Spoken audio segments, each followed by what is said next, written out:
But how many of you like a little funny story? All right. Well, how many of you know Christine Caine? All right. Chris, come on up here a minute. I'm going to have her tell you about the first time she met me. Come on, give us a 5-minute version of you waiting me.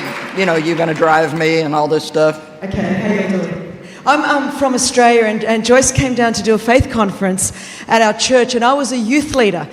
And I was chosen, and basically made myself be chosen, to drive Joyce. And so I had to borrow a suit off a friend of mine. But you're back in a suit now. No, you tell the part about how you detailed your car for weeks. Yeah, oh, okay, that too.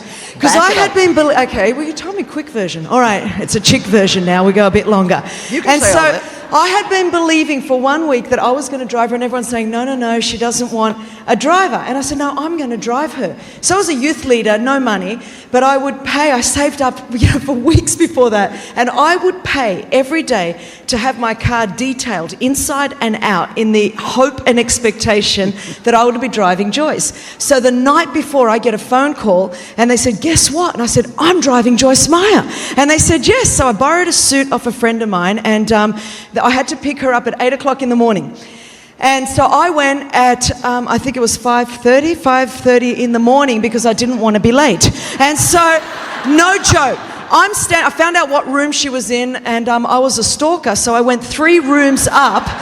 Don't do this, okay? And I was standing there, and Joyce opened the door to get her breakfast at 6:30.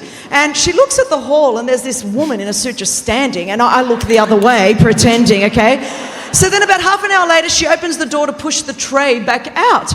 And she looks, and Stalker is still there. And then she goes to me, are you here for me? And everything in me wanted to lie, but I'm thinking, if I say no, then I have to drive her, and she's going to know it's me because she's going to be in the car with me.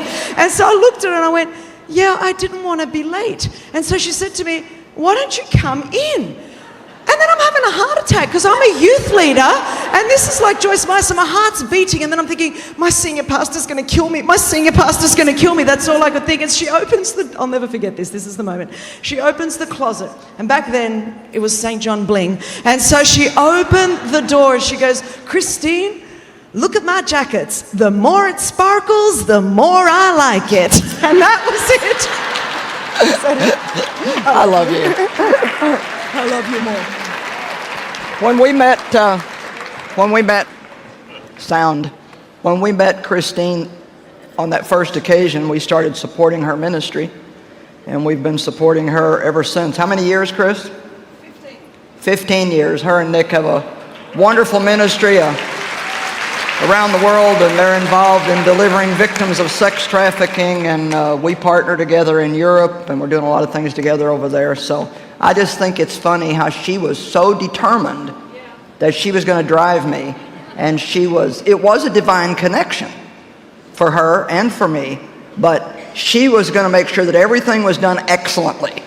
And I think a lot of times, we want God to do something big for us, but we don't take the trouble to put the excellence out first to make sure that if he does open that door that we're ready. So we're glad you're here tonight. I know you're busy and flying around all over the place, and so